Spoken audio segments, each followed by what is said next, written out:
আজকে পুরুষের অত্যন্ত কমন একটি বিষয় নিয়ে আলোচনা করব।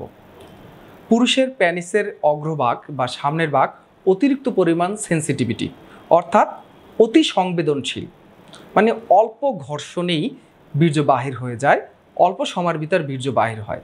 কোনো পেশেন্ট এসে বলেন যে আমার কাপড়ে ট্রাউজারে ঘর্ষণের লেগে লেগে বীর্যটা বাহির হয়ে যায়।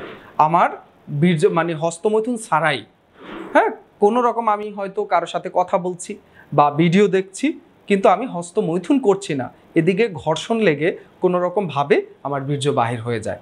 এই বিষয়টি কেন হয়? এই বিষয়টিকে বলা হয় হাইপার সেন্সিটিভিটি প্যানিসটা হাইপার সেন্সিটিভিটি। তো এটা কেন হয়? এটা দেখা যায় অনেকগুলো কারণে হতে পারে, অতিরিক্ত মাস্টারবেশনের কারণে হতে পারে এবং নিউরোলজিক্যাল কিছু সমস্যার কারণে এটা হতে পারে। অতিরিক্ত মাস্টারবেশনের কারণে এটা বেশি হয়ে থাকে। আমাদের কাছে আসেন যে অতিরিক্ত পরিমাণ মাস্টারবেশনের ফলে এখন তার দ্রুত বীর্যপাত, অর্থাৎ অল্পতেই বের হয়ে যায়। অনেক পেশেন্টের যেটাকে বলা হয় ইনভলান্টারি লস অফ সিমেন, মানে আপনার অনিচ্ছায়, আপনার ইচ্ছা ছাড়াই একা একা বীর্য বাহির হয়। কেউ কেউ আসেন যে ফোনে কথা বলতে বলতে, একটু আগে বললাম সেটার কারণে হয়। কেউ আছে যে এমনিতেই ঘুমের ঘরে এমনিতেই কোনো রকম ঘর্ষণ লাগলে এটা হয়ে যায়। অনেকে বলে যে আমি কোনো ভিডিও দেখে না, কোনো কথা বলি না, সেক্ষেত্রে প্যান্টের ঘর্ষণে আমি হাঁটতেছি, যে কারণে ঘষা লেগে লেগে সে শক্ত হয়ে যায়, বীর্য বাহির হয়ে যায় আপনা আপনি। সেটা খুবই একটা জটিল একটা প্রক্রিয়া। তো এর কারণে এটা যেহেতু মাস্টারবেশনের কারণে হয়, সেক্ষেত্রে ব্যায়াম করতে হবে। আমি বেশিরভাগ রুগীদের কেগেল এক্সারসাইজ সাজেস্ট করি। হ্যাঁ, তো এই কেগেল এক্সারসাইজ করতে হবে এবং সাথে সাথে আপনার যে মেডিসিন সেটাও গ্রহণ করতে হবে। এটার প্যানিসের যে অগ্রভাগ রয়েছে সেটা কিছু নার্ভ থাকে, যেটা আমাদের মস্তিষ্কের সাথে কানেক্ট থাকে।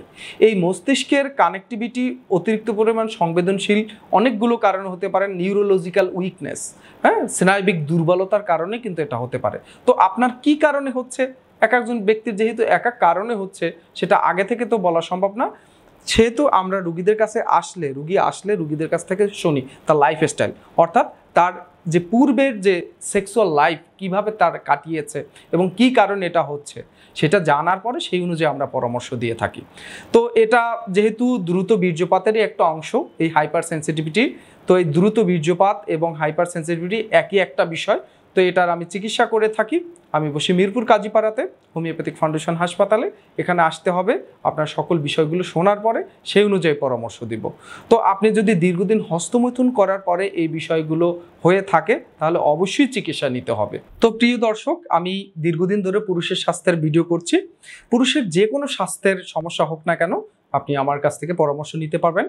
আমি বসি মিরপুর কাজীপাড়া হোমিওপ্যাথিক ফাউন্ডেশন হাসপাতালে। এখানে ফিজিক্যালি আসলে আপনি সরাসরি দেখা করতে পারবেন। আর যদি মনে করেন অনেক দূরে থাকেন, সেক্ষেত্রে ভিডিও কলে কথা বলে মেডিসিন সুন্দরবন কুরিয়ার সার্ভিসে নেওয়ার ব্যবস্থা রয়েছে। তো প্রিয় দর্শক, এটুকু ছিল এই পর্বের আলোচনা। আপনারা ভালো থাকেন, ধন্যবাদ।